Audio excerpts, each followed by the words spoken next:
प्यारे विद्यार्थियों, एक बार पुनः आप सभी का इस ऑनलाइन प्लेटफॉर्म के ऊपर हार्दिक स्वागत है, हार्दिक अभिनंदन है। जैसा कि पिछली कक्षा में हमने शब्दरूप के बारे में पढ़ा, आज पुनः एक बार मैं आप सबके सामने एक नए टॉपिक को लेकर के उपस्थित हुआ हूँ। उम्मीद करता हूँ आप सभी स्वस्थ होंगे और अपने लक्ष्य के प्रति गंभीर होंगे। आइए सीधा अपने चैप्टर के ऊपर आते हैं और चैप्टर का जो नाम है वो नाम है छंद। देखिए, छंद शब्द का निर्माण, छंद शब्द का निर्माण छद धातु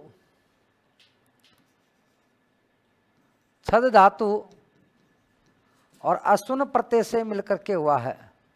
छंद शब्द का निर्माण छद धातु और असुन प्रत्यय से मिलकर के हुआ है, जिसका शाब्दिक अर्थ होता है प्रसन्न करना या आह्लादित करना।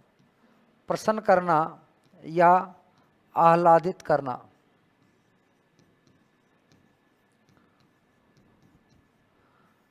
प्रसन्न करना या आह्लादित करना। देखिए, छंद शब्द का निर्माण छद धातु और असुन प्रत्यय से मिलकर के हुआ है, जिसका शाब्दिक अर्थ होता है प्रसन्न करना या आह्लादित करना। आपसे अगर पूछा जाए कि छंद शब्द में कौन सी धातु है, तो छद तो क्या हो गई, धातु हो गई, और असुन क्या हो गया, प्रत्यय हो गया। यानी छंद शब्द में आपको पूछ ले कि कौन सा प्रत्यय है, तो असुन प्रत्यय है। कौन सा प्रत्यय है, असुन प्रत्यय है। धातु अगर पूछ ले आपसे तो कौन सी धातु है, छद धातु है।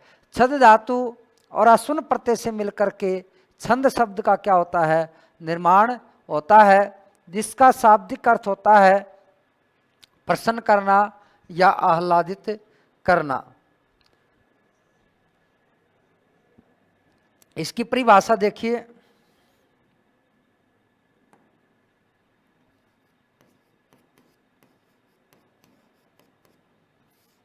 परिभाषा यदक्षर परिमाण तत्छंद। यदक्षर परिमाण तत्छंद। एक आती है जाते वृत्त्याख्या,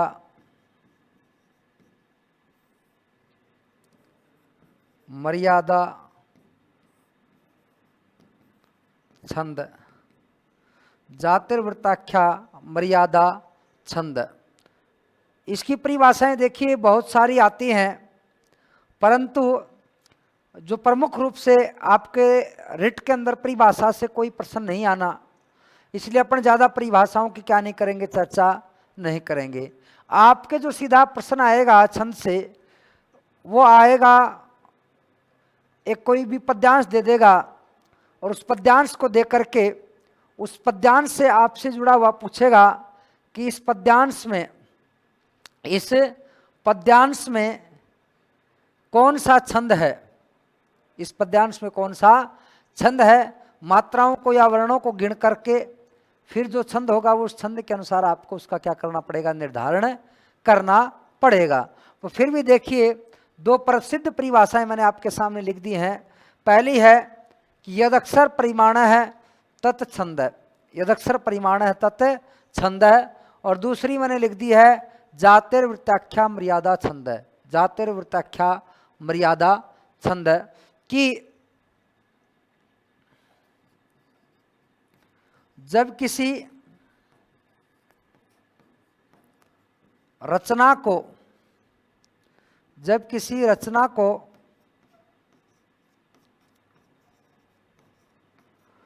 लिखते समय वर्ण,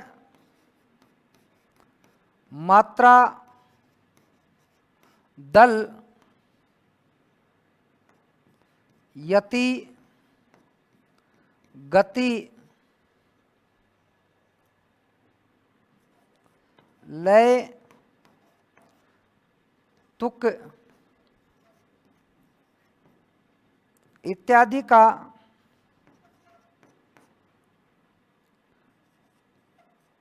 ध्यान रखा जाता है,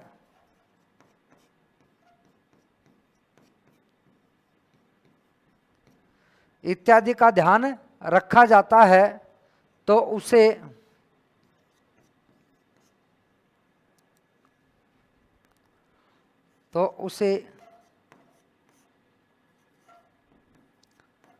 छंद कहा जाता है।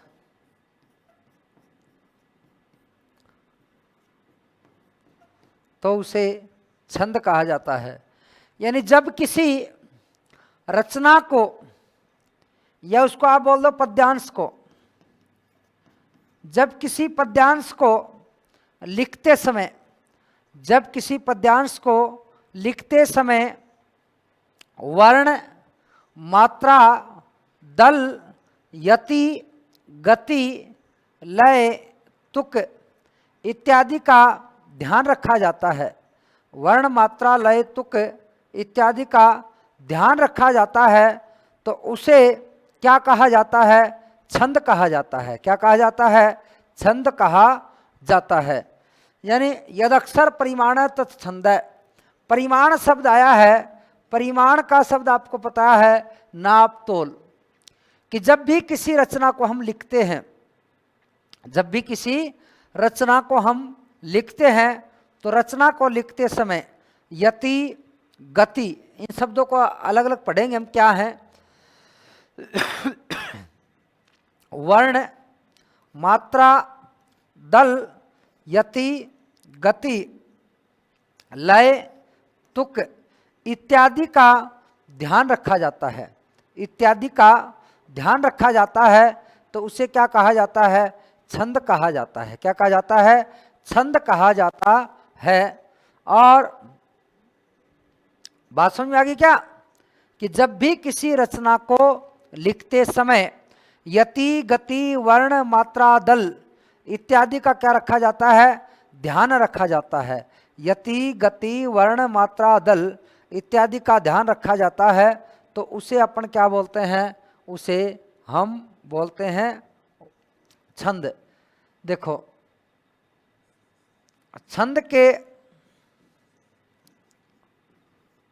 प्रथम आचार्य माने जाते हैं, छंद के प्रथम आचार्य माने जाते हैं।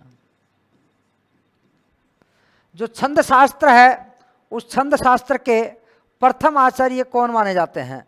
देखिए, वैसे तो पहले आचार्य इस सृष्टि की रचना हुई उस समय से ही ब्रह्मा जी को माना जाता है, परंतु जो माने जाते हैं आचार्य पिंगल को माना जाता है। किसको माना जाता है? आचार्य पिंगल।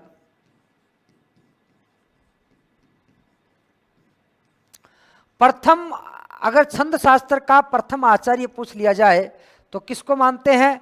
पिंगल को मानते हैं। और इनका जो समय माना जाता है वो माना जाता है 700 ईसा पूर्व, 700 ईसा पूर्व। यानी छंद के प्रथम आचार्य माने जाते हैं तो माने जाते हैं आचार्य पिंगल। कौन माने जाते हैं? आचार्य पिंगल माने जाते हैं। और इनका जो समय माना जाता है वो माना जाता है 700 ईसा पूर्व। कौन सी ईसा पूर्व?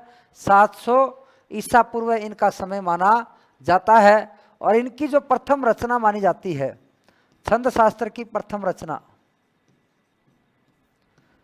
कि छंद शास्त्र की प्रथम रचना होती है तो छंद सूत्र, छंद सूत्र है। और इसके रचयिता कौन थे? इसके रचयिता भी आचार्य कौन थे? पिंगल थे। कौन थे? पिंगल थे। और इसके बाद में दूसरी रचना जो मानी जाती है वो मानी जाती है छंदो विचिति।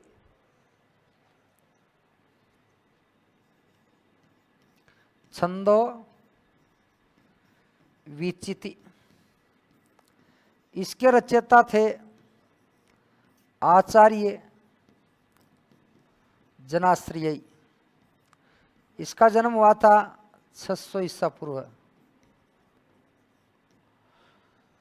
यानी पहली रचना है वो मानी जाती है छंद सूत्र। कौन सी मानी जाती है? छंद सूत्र मानी जाती है। और प्रथम आचार्य माने जाते हैं वो माने जाते हैं आचार्य पिंगल। कौन माने जाते हैं? आचार्य पिंगल माने जाते हैं, जिनका जन्म हुआ था 700 ईसा पूर्व। कब हुआ था? 700 ईसा पूर्व इनका जन्म हुआ था। प्रथम रचना मानी जाती है वो मानी जाती है छंद सूत्र। दूसरी जो रचना मानी जाती है, दूसरी रचना वो मानी जाती है छंदो विचिति। छंदो विचिति, और उसके लेखक माने जाते हैं आचार्य जनाश्रयी। आचार्य जनाश्रयी, और उनका जो जन्म माना जाता है वो माना जाता है 600 ईसा पूर्व। 600 ईसा पूर्व। एक चीज और याद रखना यहां से,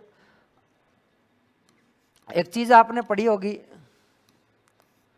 मुखम व्याकरणम स्मृतम।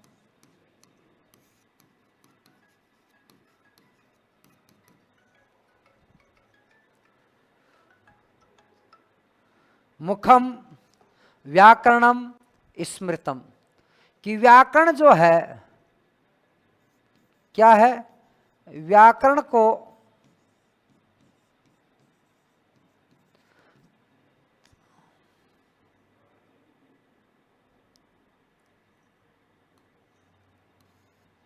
व्याकरण को वेद पुरुष का क्या माना जाता है? व्याकरण को वेद पुरुष का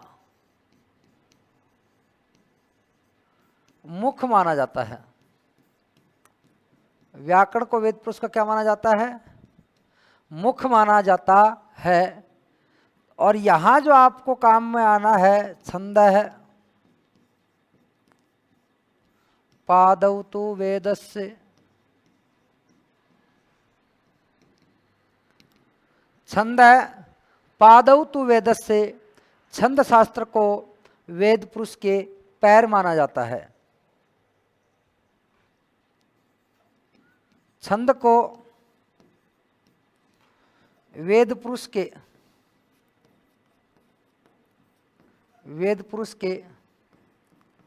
पैर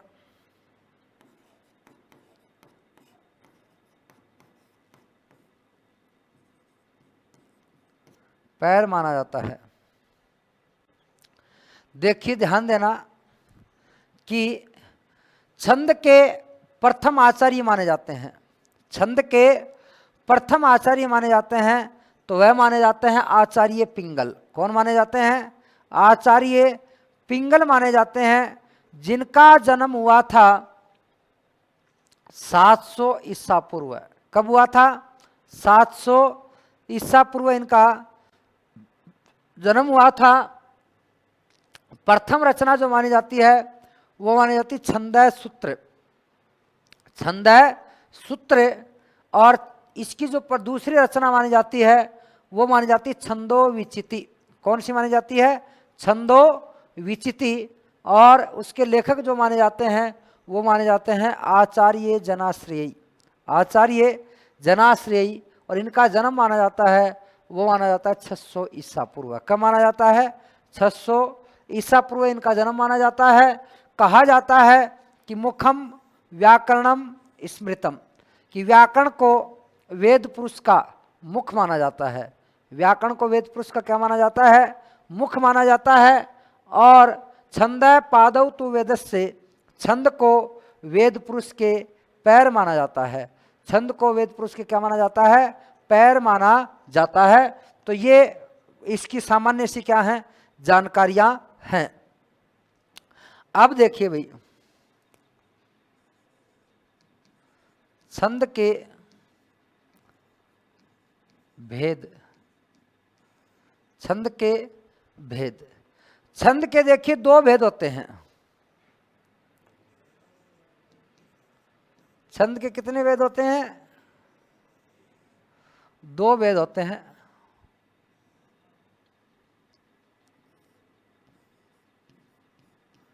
पहला भेद होता है वैदिक छंद, दूसरा भेद होता है लौकिक छंद।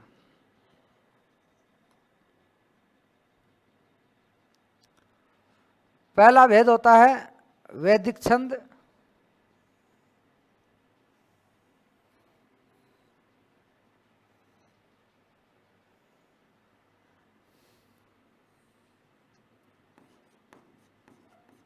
समवृत्त,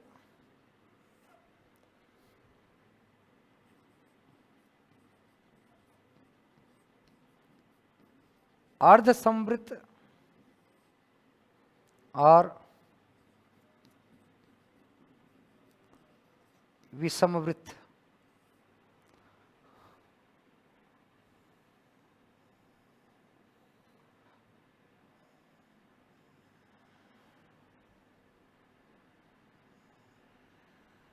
इसके भी कितने वेद होते हैं?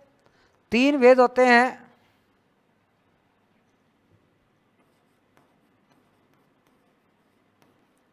समवृत्त,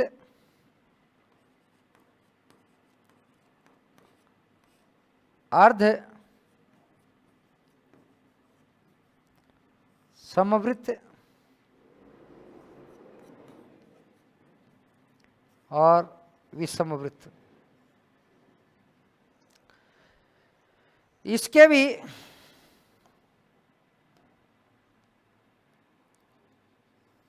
दो भेद और किए जाते हैं। एक का नाम तो होता है मात्रिक छंद और एक नाम होता है वार्णिक छंद।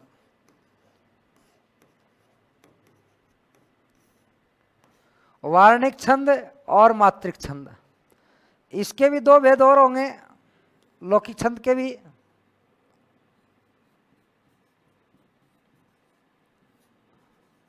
मात्रिक छंद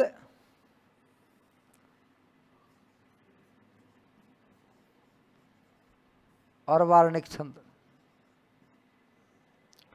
देखिए, ध्यान देना,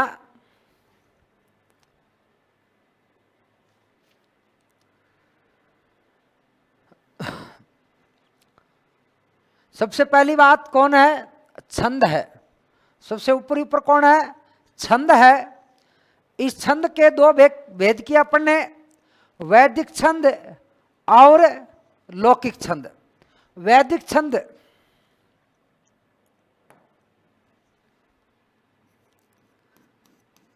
जिस छंद का प्रयोग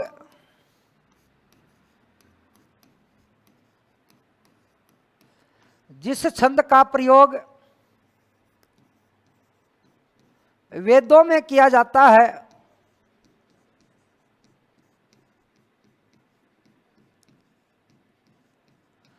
जिस छंद का प्रयोग वेदों में किया जाता है उसे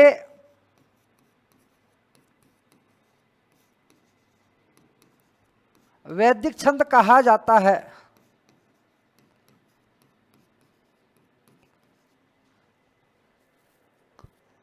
जिस छंद का प्रयोग वेदों में किया जाता है उसे क्या कहते हैं? वैदिक छंद कहते हैं। क्या कहते हैं? वैदिक छंद कहते हैं। और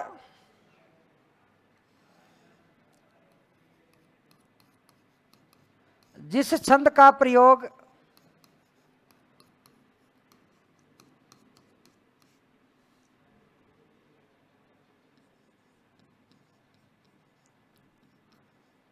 लौकिक संस्कृत में किया जाता है,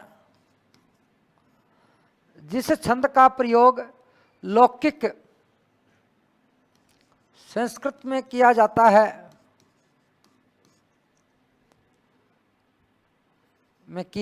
है उसे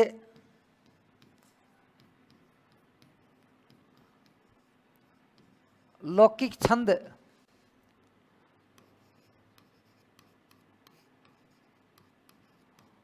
कहा जाता है। ध्यान देना, संस्कृत भी 2 प्रकार की होती है। कितने प्रकार की होती है? 2 प्रकार की होती है। एक तो होती है वैदिक संस्कृत। कौन संस्कृत होती है? वैदिक संस्कृत होती है, जिसमें वेद हैं, उपनिषद इत्यादि आते हैं हमारे। कि जो वैदिक संस्कृत जिन छंदों का प्रयोग वेदों में किया जाता है उसे अपन क्या बोलते हैं, वैदिक संस्कृत बोलते हैं। कौन संस्कृत बोलते हैं, वैदिक छंद कहा जाता है। और वैदिक छंद कुल होते हैं भाई 7। कितने होते हैं, 7 होते हैं। अब देखिए आपके जो पाठ्यक्रम का स्तर रखा गया है वो कक्षा 10 है, अधिकतम उसको ले जाके क्या कर सकते हैं, 12 कर सकते हैं। 12 तक कोई भी वैदिक छंद आपके पाठ्यक्रम में नहीं है, तो इसलिए इसको तो पढ़ने की अपने को आवश्यकता नहीं है। दूसरा जो है लौकिक छंद, कि जिस छंद का प्रयोग लौकिक संस्कृत में किया जाता है, जिस छंद का प्रयोग लौकिक संस्कृत में किया जाता है उसे लौकिक छंद कहते हैं।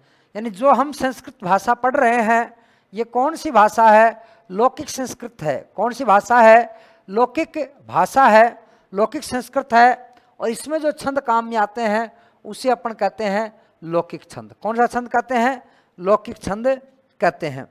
अब देखिए दूसरी बात, अब अपन केवल किसकी बात करते हैं, लौकिक छंदों की बात करते हैं।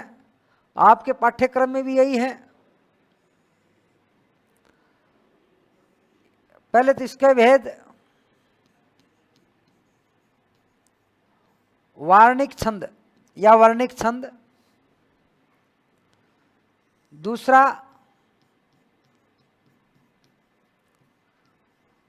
मात्रिक छंद। कौन सा छंद, मात्रिक छंद।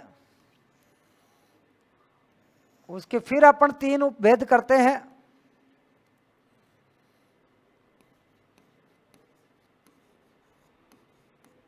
समवृत्त,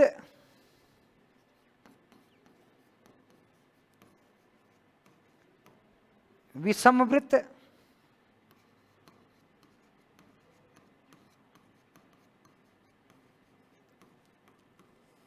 अर्ध समवृत्त।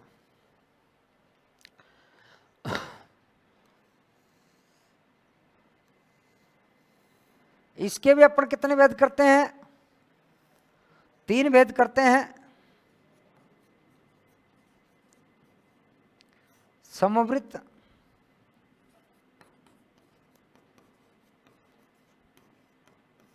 विषमवृत्त और अर्ध समवृत्त।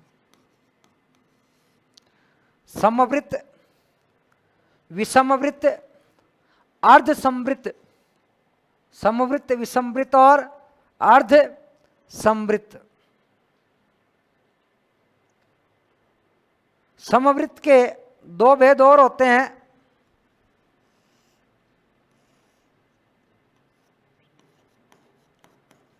साधारण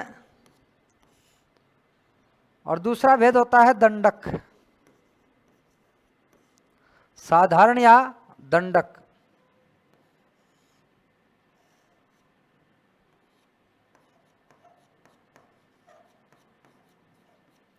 साधारण, दूसरा है दंडक।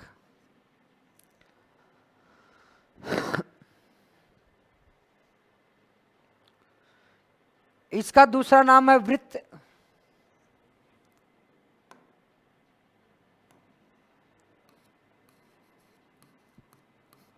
वृत्त और इसका दूसरा नाम है जाति।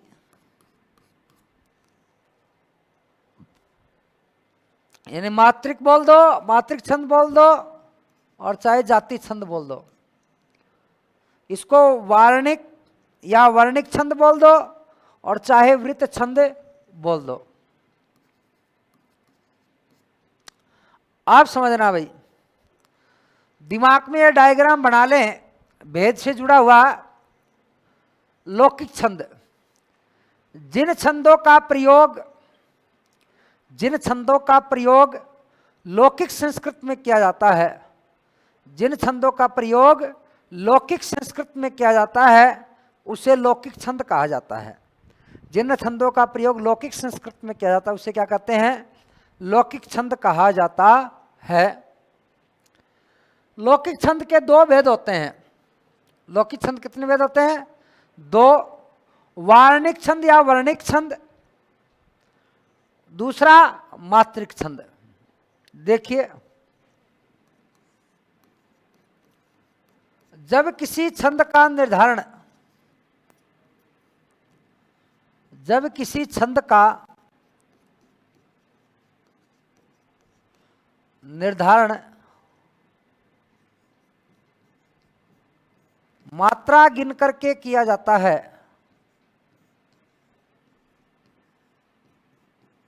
मात्रा गिन करके किया जाता है, तो उसे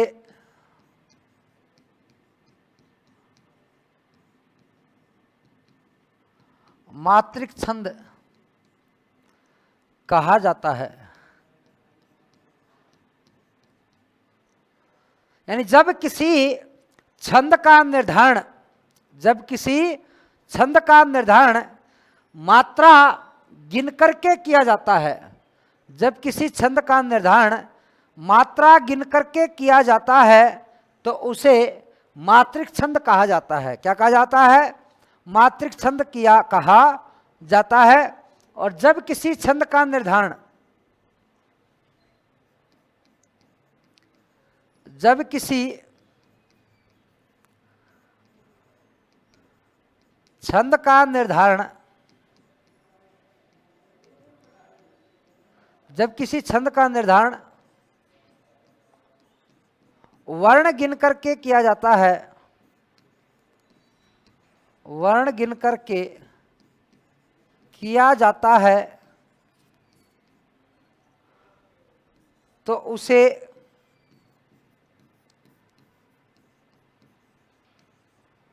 वर्णिक छंद कहा जाता है।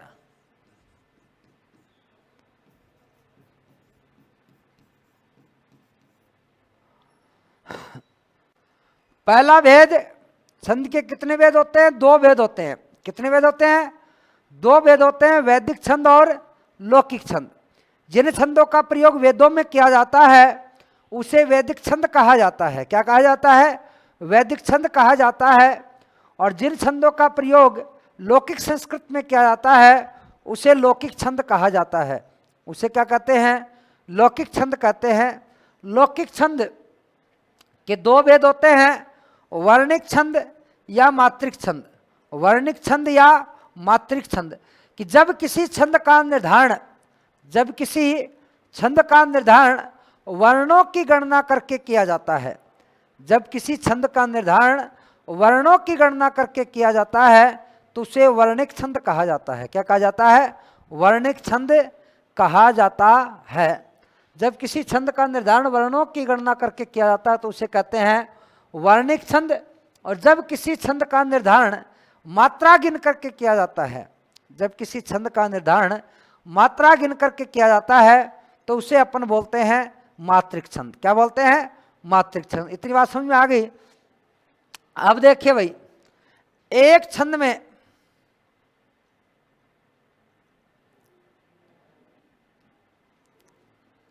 एक छंद में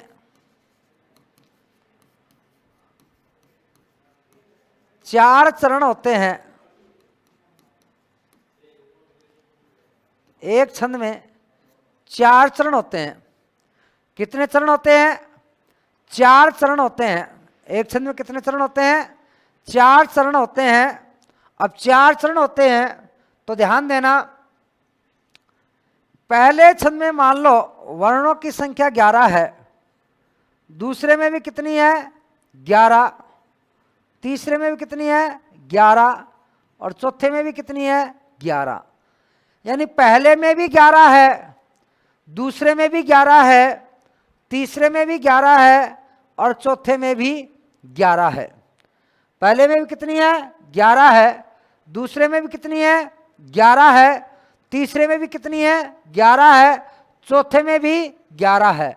यानी जब किसी छंद के चारों चरणों में, जब किसी छंद के चारों चरणों में वर्ण या मात्राओं की संख्या, जब किसी छंद के चारों चरणों में वर्ण या मात्राओं की संख्या एक समान होती है, जब किसी छंद में वर्ण या मात्राओं की संख्या क्या होती है, एक समान होती है, तो उसे अपन बोलते हैं समवृत्त छंद। क्या बोलते हैं? समवृत्त छंद। मान लीजिए पहले में 21 है, तीसरे में भी 21 है। पहले में भी कितनी है? 21 है, तीसरे में भी 21 है, दूसरे में 11 है और चौथे में भी 11 है। पहले में 21, दूसरे में 11, तीसरे में 21 और चौथे में 11, तो उसको अपन क्या बोलेंगे? अर्ध समवृत्त। क्या बोलते हैं? अर्ध समवृत्त। यानी पहले में कितनी है? 21 है, दूसरे में कितनी है? 11 है, तीसरे में 21 है और चौथे में 11 है। यानी पहला तीसरा चरण समान है, दूसरा और चौथा चरण क्या है? समान है। यानी पूरा तो समान नहीं है। अर्ध का मतलब क्या होता है? आधा। क्या होता है? आधा। यानी पहला और तीसरा चरण समान है, दूसरा और चौथा चरण क्या है? समान है।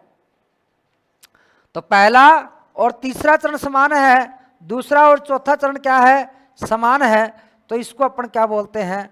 अर्ध समवृत्त बोलते हैं। क्या बोलते हैं? अर्ध समवृत्त बोला जाता है। विषमवृत्त। मान लो पहले में 21 है, दूसरे में 10 है, तीसरे में 11 है, चौथे में 14 है। पहले में अलग है, दूसरे में अलग है, तीसरे में अलग है और चौथे में अलग है। यानी चारों के चारों चरणों में वर्ण या मात्राओं की संख्या, चारों के चारों चरणों में वर्ण या मात्राओं की संख्या क्या है? भिन्न भिन्न है। यानी जब किसी छंद के चारों चरणों में वर्ण या मात्राओं की संख्या भिन्न भिन्न हो, जब किसी छंद के चारों चरणों में वर्ण या मात्राओं की संख्या भिन्न भिन्न हो, तो उसे अपन क्या बोलते हैं? विषमवृत्त बोलते हैं। क्या बोलते हैं? विषमवृत्त बोलते हैं। समवृत्त समझ गए? जिस छंद के चारों चरणों में वर्ण या मात्राओं की संख्या एक समान हो, जिस छंद के चारों चरणों में वर्ण या मात्राओं की संख्या एक समान हो। दूसरा अर्ध समवृत्त, जिस छंद के पहले और तीसरे चरण में, जिस छंद के पहले और तीसरे चरण में, दूसरे और चौथे चरण में, जिस छंद के पहले और तीसरे चरण में, दूसरे और चौथे चरण में वर्ण या मात्राओं की संख्या एक समान हो, वर्ण या मात्राओं की संख्या एक समान हो, तो उसे अपन क्या बोलते हैं? अर्ध समवृत्त बोलते हैं। क्या बोलते हैं? अर्ध समवृत्त बोलते हैं। और जिस छंद के चारों चरणों में, जिस छंद के चारों चरणों में वर्ण या, जिस छंद के चारों चरणों में वर्ण या मात्राओं की संख्या भिन्न भिन्न हो, वर्ण या मात्राओं की संख्या क्या हो? भिन्न भिन्न हो, तो उसे अपन क्या बोलते हैं? विषमवृत्त छंद बोलते हैं। क्या बोलते हैं? विषमवृत्त छंद बोलते हैं।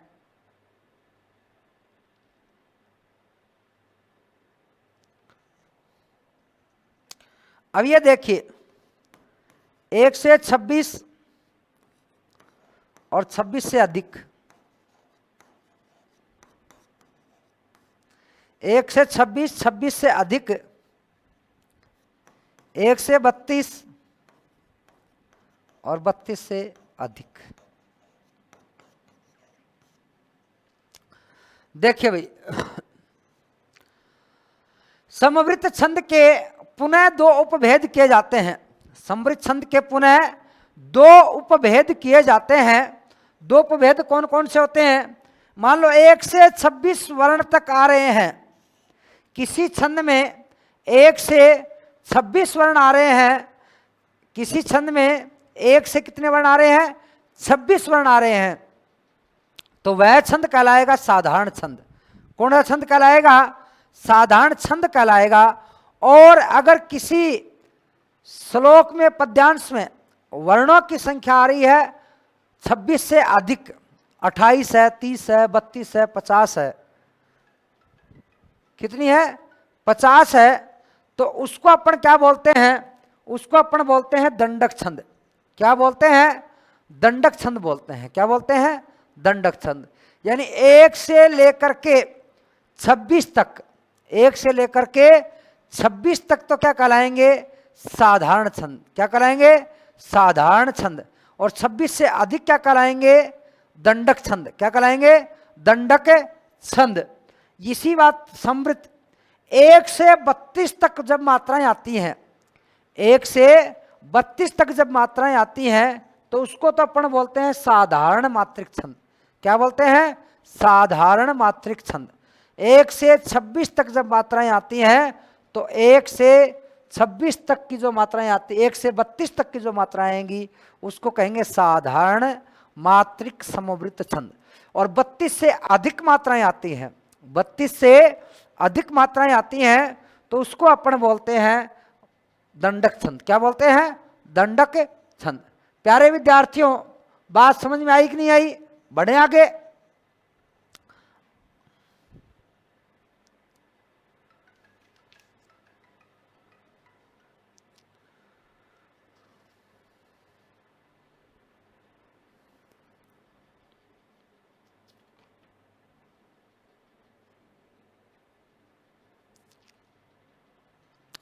आप देखिए,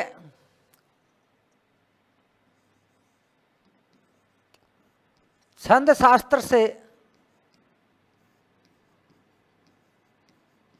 संबंधित शब्दावली, छंद शास्त्र से संबंधित शब्दावली। देखिए कि जो जो शब्द अपने काम में आने हैं, जो जो शब्द अपने क्या आने हैं, काम में आने हैं, उनकी अपन क्या करते हैं, चर्चा करते हैं।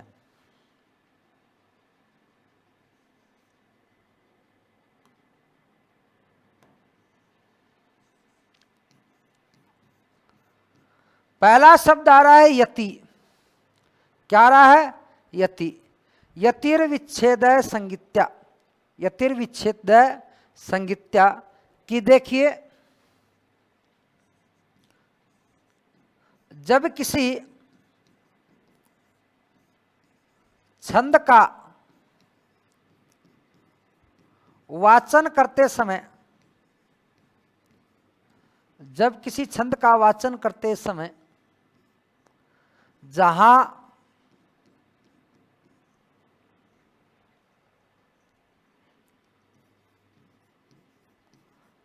अल्प विश्राम लिया जाता है, जब किसी छंद का वाचन करते समय जहां अल्प विश्राम लिया जाता है उसे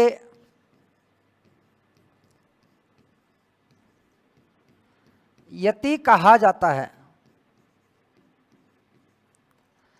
जब भी अपन किसी छंद का क्या करते हैं, वाचन करते हैं, जहां भी किसी छंद का क्या करते हैं अपन, वाचन करते हैं, तो जहां वाचन किया जाता है और जहां अल्प विश्राम लिया जाता है, जहां अल्प विश्राम लिया जाता है उसे क्या कहते हैं अपन, यति कहते हैं। क्या कहते हैं, यति कहा जाता है। जैसे अतुलित बलधामम हेम सैलाब देहम, अतुलित बलधामम हेम सैलाब देहम। 4-6 पर क्या होती है, यति होती है। 4-6 पर क्या होती है, यति होती है। यानी जहां भी आप तो इतना याद रखना कि जब भी किसी छंद का वाचन करें और वाचन करते समय जहां पर भी अपन अल्प विश्राम लेते हैं, तो जहां अल्प विश्राम लेते हैं उसे अपन क्या बोलते हैं, यति बोलते हैं। क्या बोलते हैं, यति बोलते हैं। गति, गति,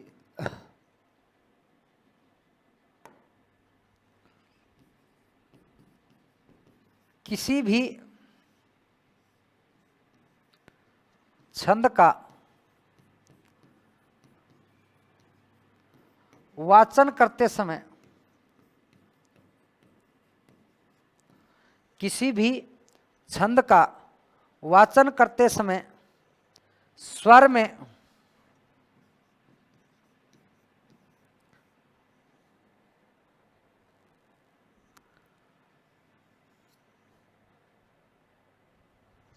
किसी छंद का वाचन करते समय स्वर में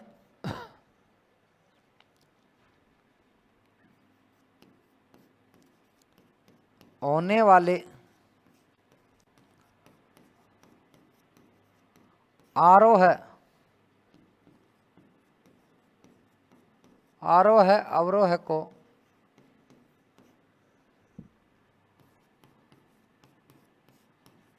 गति कहते हैं।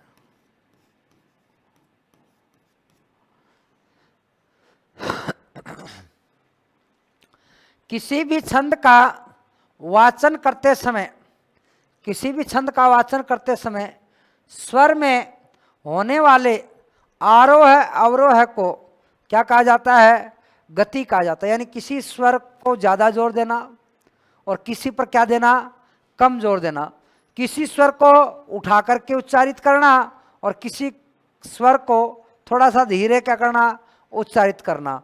उस उच्चारण को ही क्या कहा जाता है? गति कहा जाता है। क्या कहा जाता है? गति कहा जाता है। तीसरा आता है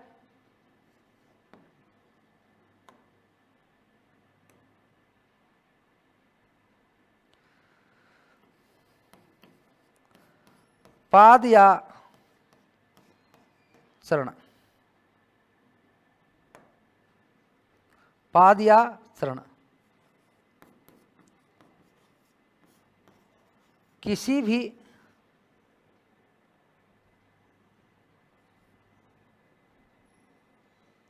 भी पद्यांश का जो चतुर्थ भाग होता है,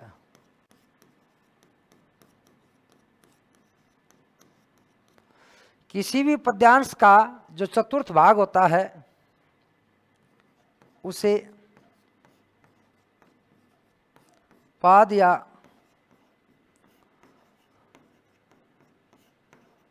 चरण कहा जाता है।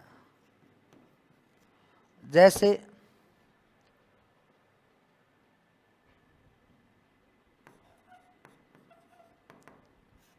काकः कृष्ण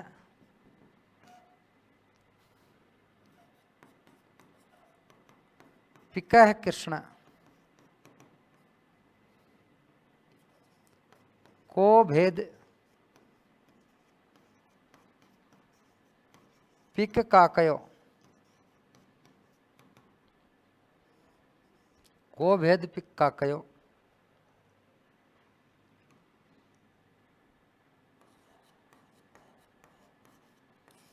वसंत काले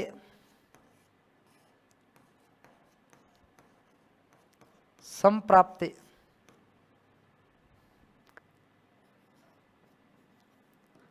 काकः काकः पिकः पिकः।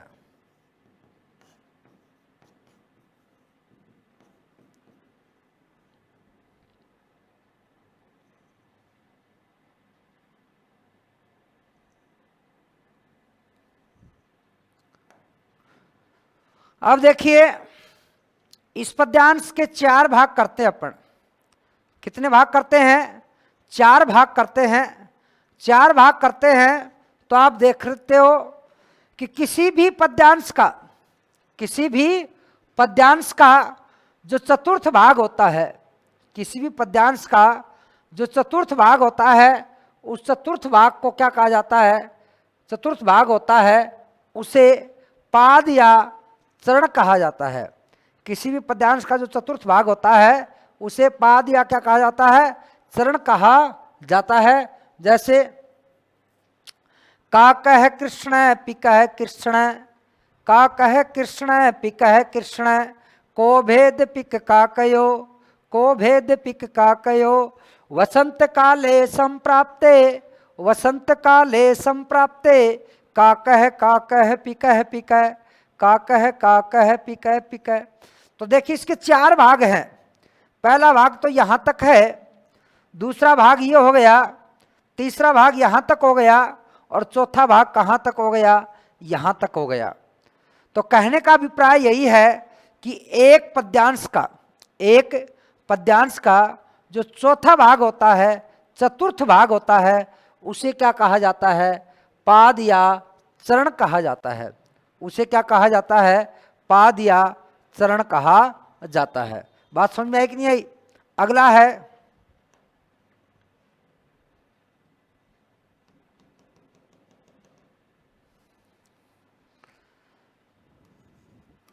अगला आता है दल।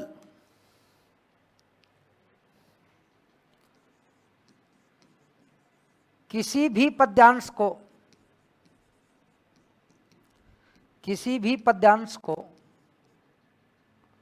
जब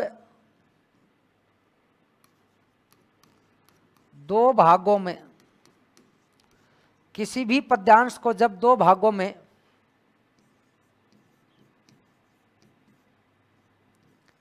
लिख दिया जाता है,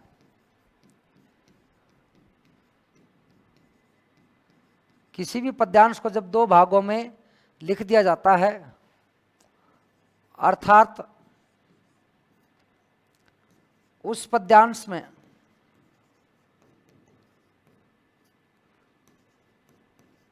दो ही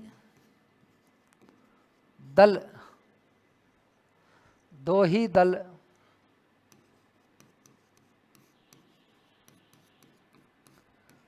मान लिए जाते हैं। देखिए अपन ने पढ़ा था कि जो 25% होता है, जो 25% होता है, उसे अपन क्या बोलते हैं, पाद या चरण। सीधे शब्दों में अपनी मारवाड़ी भाषा में कहें, दो चरणों का एक क्या होता है, दल होता है। दो चरणों का एक क्या होता है, दल होता है। कि यानी एक ही पंक्ति में एक से अधिक चरण लिख दिए जाएं। जब एक ही पंक्ति में एक से अधिक चरण लिख दिए जाएं, जब एक ही पंक्ति में एक से अधिक क्या लिख दिए जाएं, चरण लिख दिए जाएं, तो उसे अपन क्या बोलते हैं, उसे दल कहा जाता है। जैसे देखिए एक उदाहरण रखता हूं आपके सामने।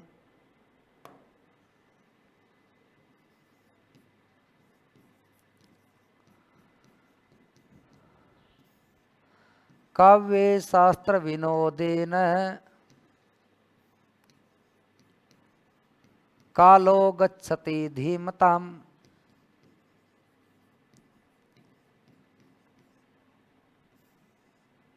कालो गच्छति धीमताम्।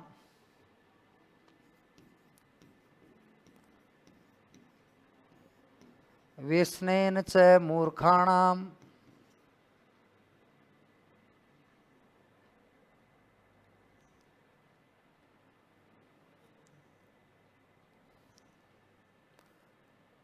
व्यसनेन च मूर्खाणाम्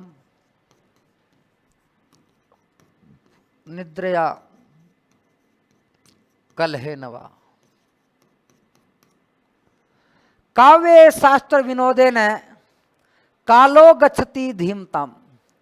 काव्य शास्त्र विनोदेन कालो गच्छति धीमताम् व्यसनेन च मूर्खाणाम् निद्रया कलहेन वा। यानी दो ये चरण एक ही साथ लिख दिए गए, तो इसको तो क्या बोलेंगे, दल। क्या बोलेंगे, दल। दल नंबर 1 और दल नंबर 2। यानी जब दो चरणों को एक साथ एक ही पंक्ति में लिख दिया जाए, जब दो चरणों को एक साथ, जब दो चरणों को एक ही साथ एक ही पंक्ति में लिख दिया जाए, जब दो चरणों को एक साथ एक ही पंक्ति में लिख दिया जाए, तो उसे अपन क्या बोलते हैं, उसे हम बोलते हैं क्या, दल, क्या बोलते हैं, दल कहा जाता है। क्या कहा जाता है, दल कहा जाता है। अगला है मात्रा। क्या है, मात्रा।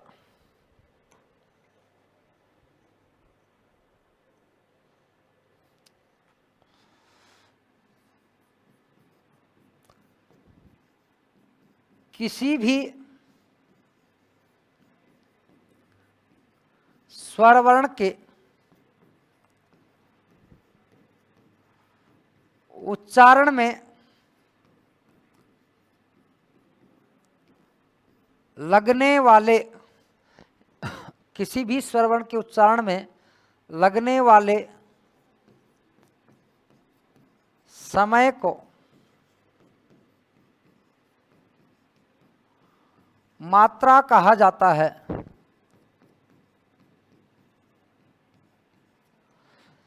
किसी भी स्वर वर्ण के उच्चारण में, किसी भी स्वर वर्ण के उच्चारण में लगने वाले समय को क्या कहते हैं, मात्रा कहा जाता है। किसी भी स्वर वर्ण के उच्चारण में लगने वाले समय को क्या कहा जाता है, मात्रा कहा जाता है। क्या कहा जाता है, मात्रा कहा जाता है। क्या कहा जाता है, मात्रा कहा जाता है। और छंद शास्त्र में, छंद शास्त्र में मात्राएं दो प्रकार की होती हैं।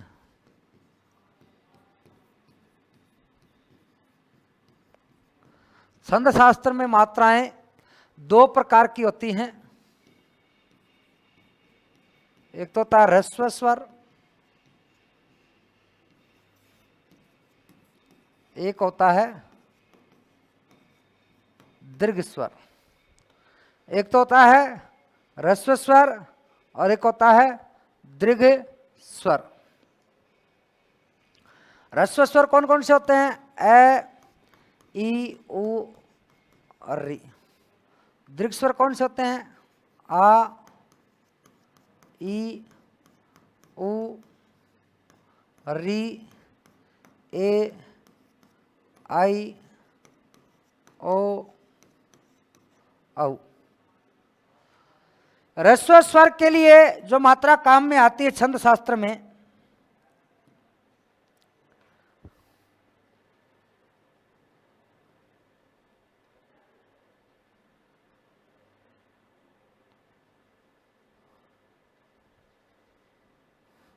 ह्रस्व स्वर के लिए जो मात्रा काम में आती है उसको कहा जाता है लघु। क्या कहा जाता है, लघु कहा जाता है। क्या कहा जाता है, लघु कहा जाता है। और इसे खड़ी पाई के द्वारा प्रदर्शित करते हैं। यानी ह्रस्व स्वर के लिए जो मात्रा आती है, ह्रस्व स्वर के लिए जो मात्रा आती है उसे कहते हैं लघु। और जो दीर्घ स्वर के लिए जो मात्रा आती है उसे बोलते हैं अपन गुरु। और इसे प्रदर्शित किया जाता है अवग्रह चिन्ह के द्वारा, या अंग्रेजी का क्या बोलते हो, एस। क्या बोलते हैं, एस। कहने का मतलब ये हो गया कि संस्कृत में छंद शास्त्र में मात्राएं कितने प्रकार की होती हैं, दो प्रकार की। एक तो लघु की मात्रा और एक होती है गुरु की मात्रा। लघु को खड़ी पाई के द्वारा प्रदर्शित किया जाता है और गुरु को अवग्रह चिन्ह के द्वारा क्या किया जाता है, प्रदर्शित किया जाता है। बाकी चर्चा करेंगे प्यारे विद्यार्थियों आगामी कालांश में। जय हिंद, जय भारत।